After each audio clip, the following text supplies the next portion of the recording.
इयत्ता 7वी विषय मराठी या पुस्तकातील गचक अंधारी हा अशोक मानकरांचा पाठ अभ्यासूयात। अशोक मानकरांचा परिचय पाहूयात। हे एक ग्रामीण विनोदी कथा लेखक आहेत। हेबाळपंथी, हुनेर, Ganpat family in New York, gachak अंधारी हे त्यांचे कथासंग्रह प्रसिद्ध आहेत। चित्रपट, दूरदर्शन मालिका, माहितीपट यांसाठी कथा व संवाद लेखन करतात। पाठाचा परिचय पाहूयात। गचक अंधारी ही एक विनोदी कथा आहे। सदा नावाचा गावातला माणूस गाडगी मडकी करण्याचा धंदा करीत असतो। एके दिवशी त्याचा लहान मुलगा गजानन त्याच्यासोबत बाजारात जाण्याचा हट्ट करतो।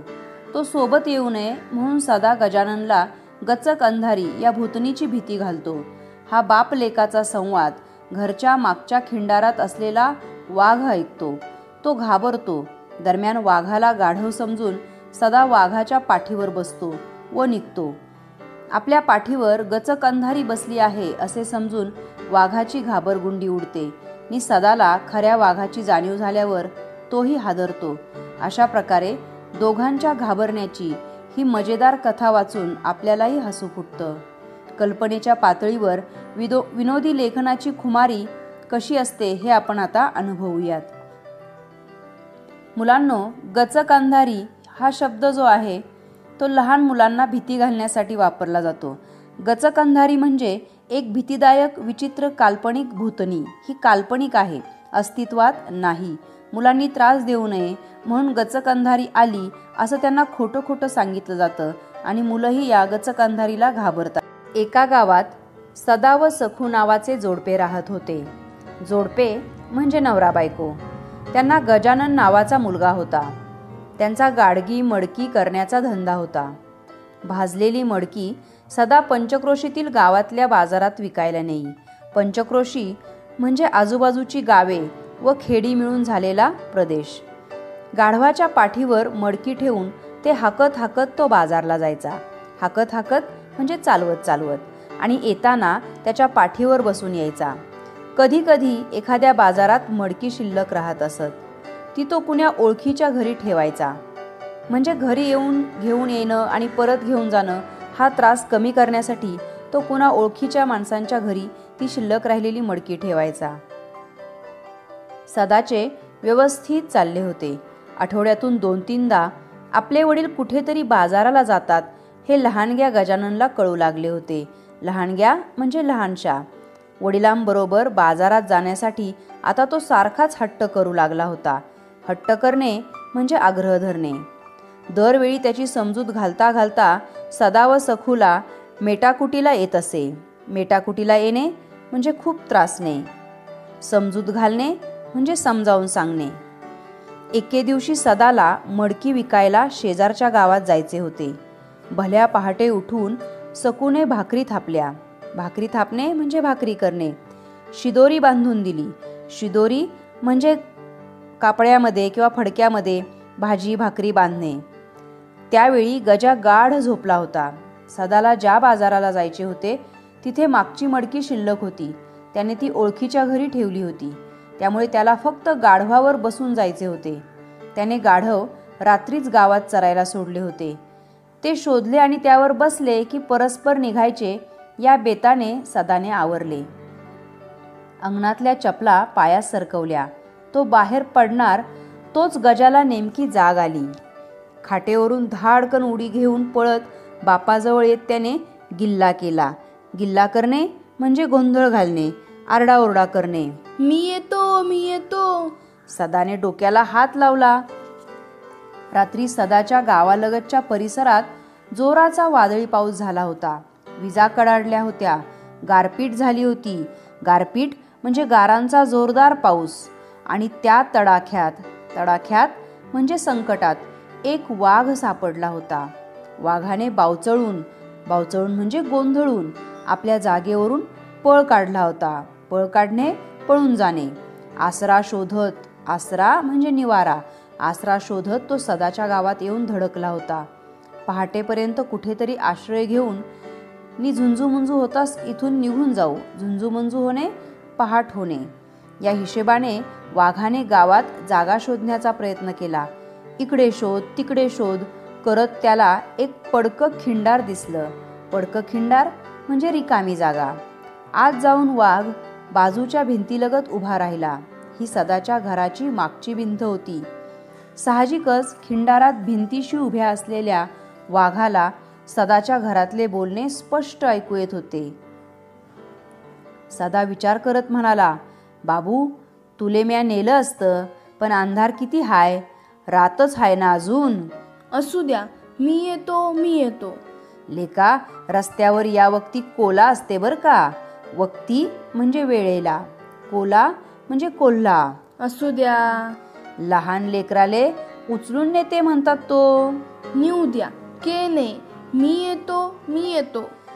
सदाने या लहानशा गजाला भीती घातली की या वेळेला रस्त्यावर कोल्हा असतो आणि तो कोल्हा लहान मुलांना उचलून नेतो. पण तरी सुद्धा हे लहानसं पोर अजिबात ऐकत नाही. तिकडे लांडगा येते. मग येऊ द्या, मी येतो म्हणजे येतो. तिकडे म्हणजे तिकडे, मग म्हणजे मग. पुढे जंगल लागते. पुढे म्हणजे पुढे. जंगलात वाघ असते या टैमाले. टैमाले म्हणजे टाईमाला, वेळेला. असू द्या, के भेव नका दाखवू मले वागा फागाचा.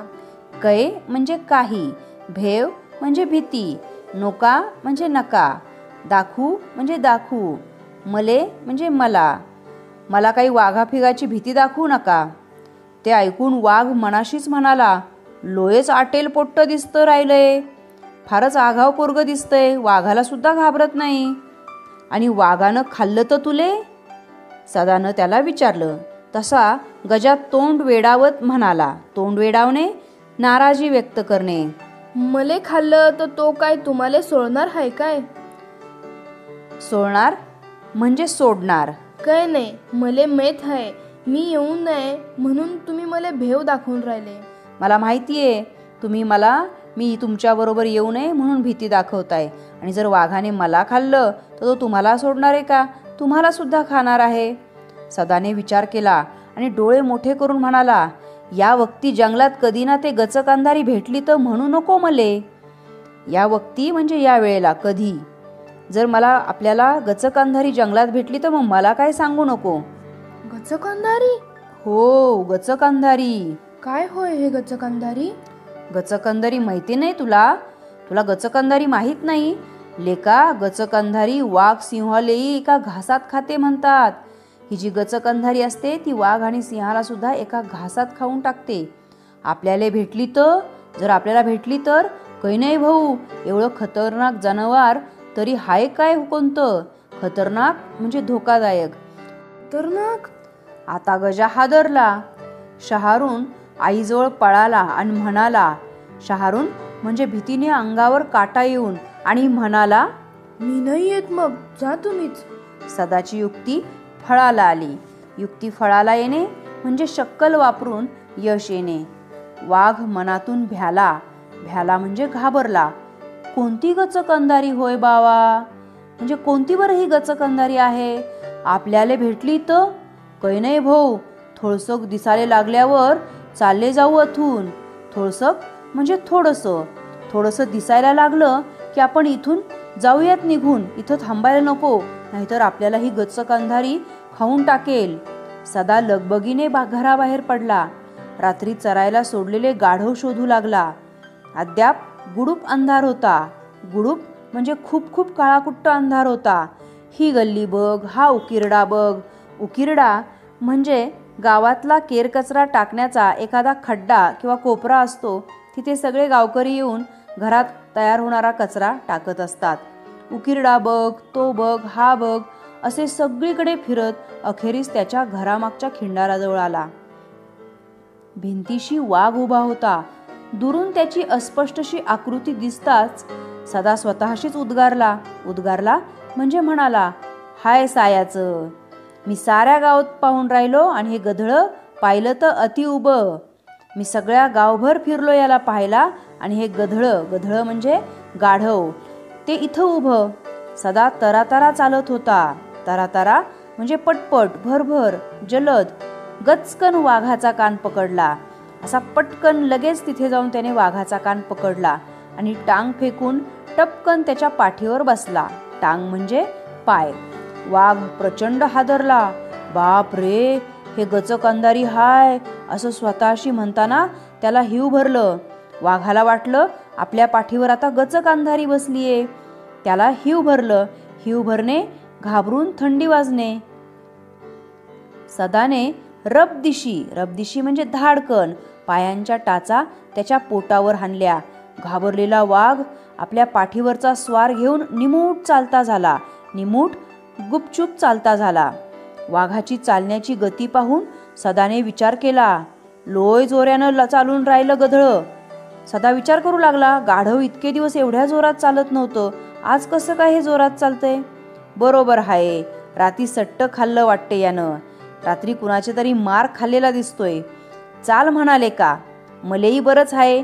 तिकडे गजा भेला, आता आटालाच नाही राहिला. तिकडे गजा सुद्धा मला घाबरला आणि आता कुठला अडथळाच राहिला नाही. आटालाच म्हणजे अडथळा, राहिला. आता काय, मस्त बाजारात जाणं आणि भादाळं इकणं. आता बाजारात जाऊन मस्त मध्ये गाडगी मडकी विकायची. स्वारीने गाव ओलांडले. स्वारीने म्हणजे सदाने. जंगलचा रस्ता धरला आणि अजून किट्ट काळोखच होता. अजूनही अंधार होता, पण आकाशात चांदण्या लुकलुकत होत्या. पहाटेची थंडगार हवा सुटली होती. हवेच्या झुळका म्हणजे झोत सदाला मोरपिसाच्या स्पर्शासारख्या वाटत होत्या. आणि इकडे वाघाचा धावा सुरू होता. हे देवा, दया कर, मले वाचो, माल्या पाठीवरची ही बला जाऊ दे. आणि सदा खुशीत, आणि वाघ मात्र देवाकडे धावा करतोय, देवाकडे विनंती करतोय की ही बला जाऊ देत, बला जाऊ देणे, संकट जाऊ देणे, मला वाचव. पूर्वेला प्रभा फाकण्याच्या बेतात आली. प्रभा म्हणजे प्रकाश. मान डोलावत इकडे तिकडे पाहताना सदाचे लक्ष वाघाच्या पाठीवर गेले. गाढवाचा राखाडी सोडून पिवळा रंग आणि त्यावर काळे पट्टे दिसताच त्याच्या मनात शंकेची पाल चुकचुकली. शंकेची पाल चुकचुकणे, संशय येणे. हे कसं काय असे म्हणत सदाने मान थोडी कलती केली. कलती करणे, वाकडी करणे, आणि पाहतो तर काय, साक्षात वाघ. त्याला कापरे भरले. त्याला थंडी वाजू लागली. तो थाड थाड उडू लागला. या छेडछाडीने वाघ सदाच्या दुप्पट हलू लागला. मनाशी म्हणू लागला, गचक अंधारी झटके देऊन राहिली, म्हणजे आपल्याला खायाची तयारी करून राहिली. हे वाघाच्या अंगाला झटके बसू लागले. त्यामुळे तो घाबरला. त्याला वाटलं गचक अंधारी आपल्याला खाण्याची तयारी करत आहे. आणि सदा आकाशाकडे पाहत करुणा भाकू लागला. करुणा भाकणे, देवाची प्रार्थना करणे. हे ईश्वरा, काय बुद्धी दिली बाबा. गध सोडून वाघाच्या पाठीवर बसलो आणि हा वाघही मले घेऊन चालला. पण मी याले दिसलो तर हा माही नळी फोडल्याशिवाय राहत नाही. मले वाचो याच्यातून, या संकटातून तार. दोघही एकमेकांना घाबरले आणि त्याला पश्चाताप होऊ लागला. माझं गाढव सोडून मी या वाघाच्या पाठीवर कसं काय बरं बसलो, आणि याला जर कळालं मी याच्या पाठीवर बसलोय, याला जर दिसलं तर हा माझी नळी फोडल्याशिवाय राहणार नाही. देवा, मला या संकटातून पार पाड, मला वाचव. सदाला दरदरून घाम फुटला. एवढ्या थंड वातावरणातही घामाने तो वरपासून खालपर्यंत थपथपला. डोक्यापासून घामाच्या धारा ओघळू लागल्या आणि तो घाम वाघाच्या पाठीवर उतरू लागला. तेव्हा वाघाची घाबरगुंडी उडाली. वाघ घाबरला. घ्यो, आता तर गचक अंधारी पाणी सोडून राहिली, म्हणजे मला हे आता पाण्यात भिजू खाते. घेऊ म्हणजे आता बघा, आता गचक अंधारी पाणी सोडतीये आणि मला ती पाण्यात भिजवून खाणार. त्यामुळे त्याचं काळीत जोरजोरात धडधडू लागलं. काळीत जोरजोरात धडधडणे म्हणजे घाबरल्याने हृदयात धडधड होणे. कापरे भरलेला सदा सुटकेचा काही मार्ग सापडतो का म्हणून इकडे तिकडे पाहू लागला. दूरवर त्याला वडाचे झाड दिसले. त्याच्या पारंब्या जमिनीपर्यंत आलेल्या होत्या. पारंब्या म्हणजे वडाच्या झाडाच्या फांद्यांना मुळे फुटून ती पुन्हा मातीवर लोंबकळतात, जमिनीवर लोंबकळतात. त्याला पारंब्या असं म्हणतात. आणि हा रस्ता वडाच्या झाडाखालून जात होता. सदाच्या जीवात जीव आला. जीवात जीव येणे, हायसे वाटणे, बरे वाटणे. वाघ जेव्हा झाडाखालून जाऊ लागला तेव्हा सदाने विलक्षण चपळाई केली. विलक्षण चपळाई म्हणजे जलद हालचाल. लोंबणारी पारंबी पकडत तो वाघाच्या पाठीवरून सटकला आणि सरसर वर गेला. सदा असा अलकत वेगळा होताच. जमलं बाबा, सुटलो. असं तो म्हणाला. अलगद वाघाच्या पाठीवरून तो पारंब्यांना पकडून बाजूला झाला. नाहीतर गचक अंधारी आज आपल्याला खाल्ल्याबिगर राहत नव्हती. आणि इकडे वाघ सुद्धा म्हणाला, आपणही सुटलो, नाही तर ह्या गचक अंधारीने आपल्याला खाल्लं असतं. धन्य रे बाबा तुही, असे म्हणत वाघ सुसाट पळत सुटला. सुसाट पळणे, अतिशय वेगाने पळणे. वाघ सदाला घाबरला, सदा वाघाला घाबरला आणि यातून एक गमतीशीर प्रसंग निर्माण झाला, तो आपण आत्ता पाहिला.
क्रियाविशेषण अव्ययाचा अभ्यास करूयात.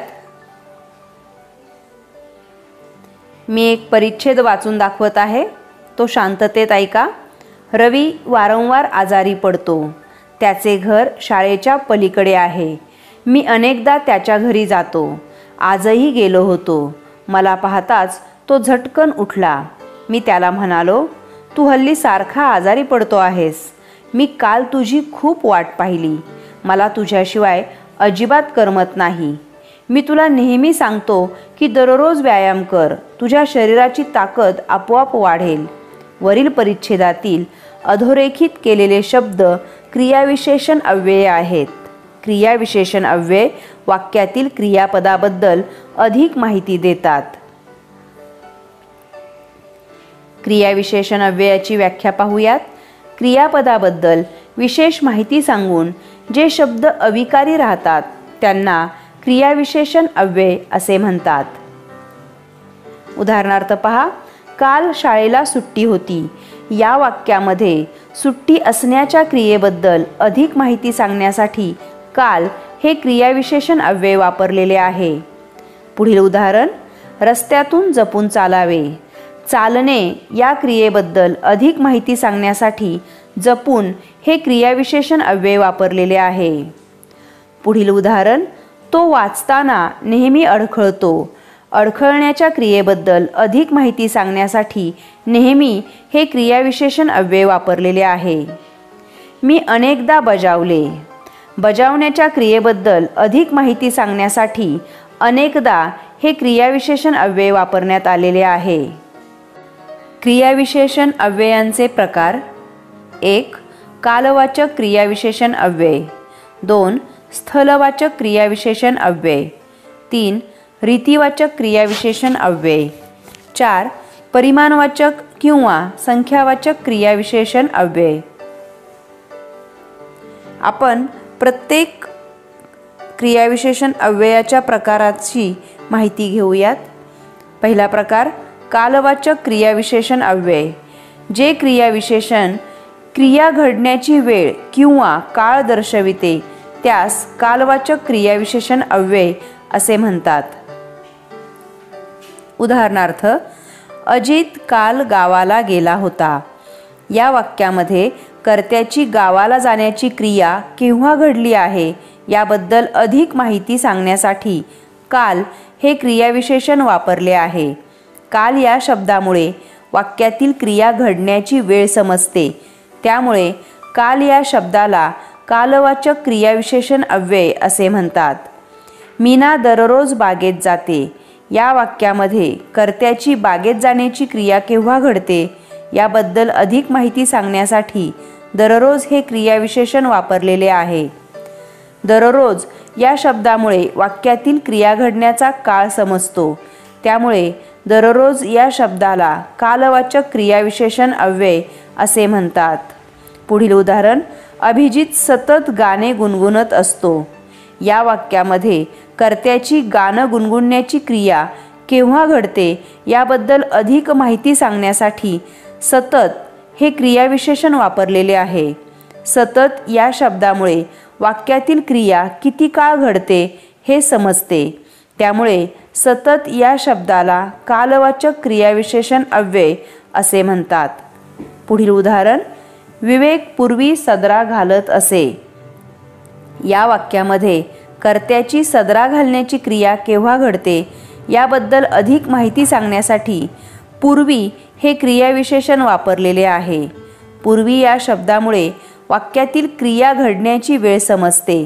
त्यामुळे पूर्वी या शब्दाला कालवाचक क्रियाविशेषण अव्यय असे म्हणतात. पुढील उदाहरण, मी नित्यनेमाने प्रार्थना म्हणतो.